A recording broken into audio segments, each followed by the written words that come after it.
I'm home. I can't believe it. It has been 6.5 months. So many of you have messaged me asking, when am I gonna make another video? How's my dad? Sending prayers to my dad. I really appreciate it.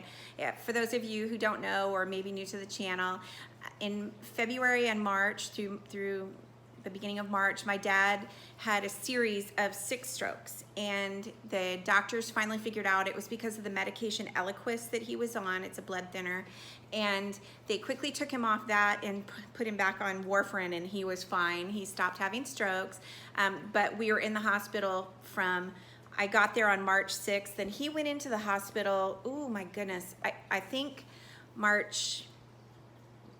well, he was in and out of the hospital, and he got there March 3rd, I think, the final time. And I got there March 6th, and then from the hospital to rehab, we got out of rehab on March 27th. So I was in the hospital with him for 21 days. And boy, that was trying. But everybody was real nice, and except for at the end, they started to get really strict and weren't gonna let me stay. And I said, then my dad's not staying. So we came home. And anyway, he was diagnosed also at the time with Parkinson's disease. And I ordered a whole bunch of books on Parkinson's and started reading them. And I said to his neurologist, he doesn't have Parkinson's. And she said, I never thought he did. So we weaned him off of carbidopa levodopa. It's a dopamine medication, an L-dopa. And it signals your brain, it helps your brain signal, movement and speech and everything. It does everything. And so we had to wean him off that medication, and that took probably a good 2.5 months. The medication has a very short half-life, but just to get his brain to not crave it or whatever, I'm not sure whatever. It took about 2.5 months. And that was very trying because he was very ornery and driving my mom and I nuts. But anyway, he's all better now. He can walk, he can talk, he can walk with a walker. So he goes to physical therapy still, and as an outpatient, he'll go twice a week, and he's trying to learn how to walk. Well, you can tell I'm home because my hair's really puffy from the humidity. Anyway, while we were in the, if you remember, the government travel was cut off sometime in the beginning of March. And so my husband couldn't come see me, and I couldn't come home. And so we just had to talk on the phone a lot, and it was pretty trying to be, as an adult, to live with your parents and really basically be their only caregiver. But it's good. It worked out, and I'm really glad that I had that time with my parents. 6 months, but actually 5 months, because at the 5-month mark, my husband was able to finally come over, and we drove across country to visit our son Nicholas and his wife Zoe. And he's in the Air Force and stationed in New Jersey. And so I got to celebrate my birthday with them, and I decided, since I hadn't taken my metal detector on that cross-country trip, my husband bought me another metal detector so that I could metal detect, because we were gonna go from New Jersey down the East Coast and into Florida, and then across to Las Vegas, and then back to Oregon to my parents' house, which is what we did. So we went to, oh my goodness, I can't think of what the first place we stayed once we left my son's house. It was in South Carolina. It's a really famous beach town, and I just can't say it right now. I'll look it up when I do the wrap up. But we went there. The next day we went to Daytona Beach. I did some metal detecting there. The next day we went to Clearwater Beach. We stayed there for like 3 or 4 days, I don't really remember.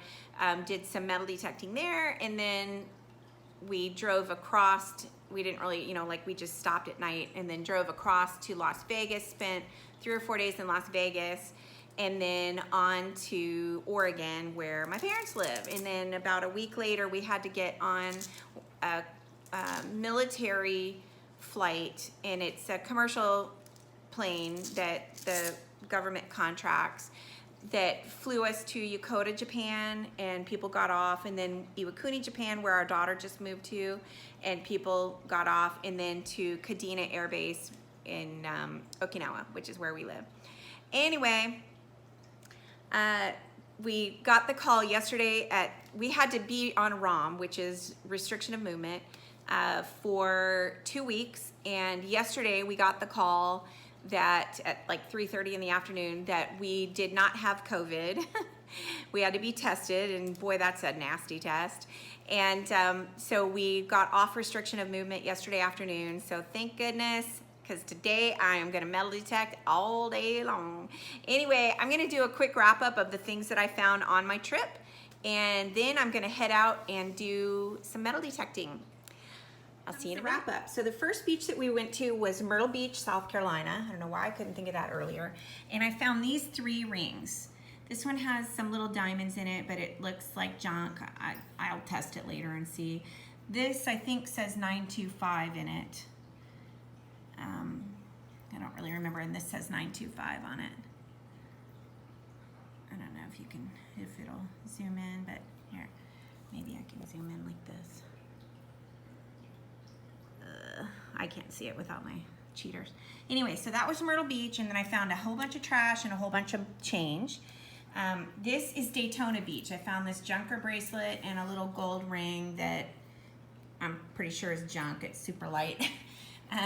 Then Clearwater Beach, I found the most change, but these are all that's all I found.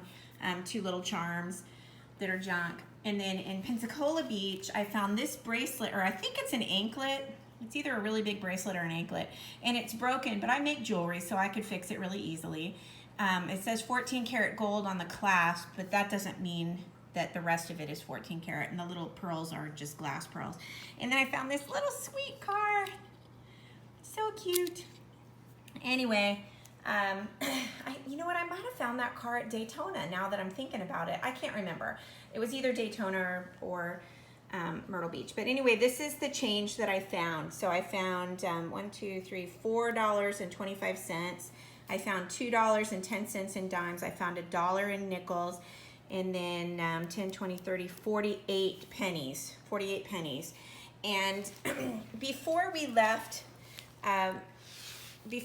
New Jersey, we went to the shore with our cousins, and I took my little nephew metal detecting. He has his own little metal detector, and we found a bunch of money, and of course I sent it home with him. Oh, here's a little diamond from that ring. I'll put it over there. And then last night when I got off ROM, I found this on my beach.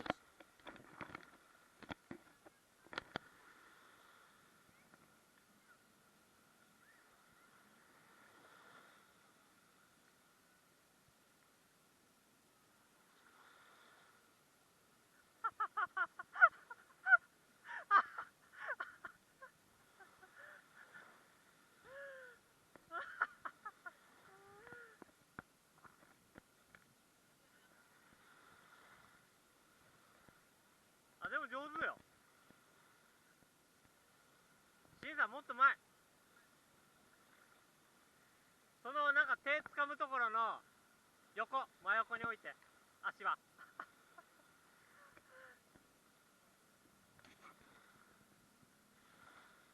So there's some video on there, so I'm gonna try to find out who the owner is and see if I can't return it. Although the people in the video are Japanese, and so it's gonna be like a language barrier thing to try to figure it out, but who knows, maybe I can put up a clip of the video and see if anybody recognizes it. So that's it. I am headed out. I'm so excited. I'm gonna go metal detect all day long and have a new video for you a little later. Thank you so much for watching. Thank you for sticking with me. Please like and subscribe. I'm trying to grow my channel. I had a 6-month hiatus, so I'm way behind the power curve. So please like and subscribe. I really appreciate you. Thanks so much, and see you soon.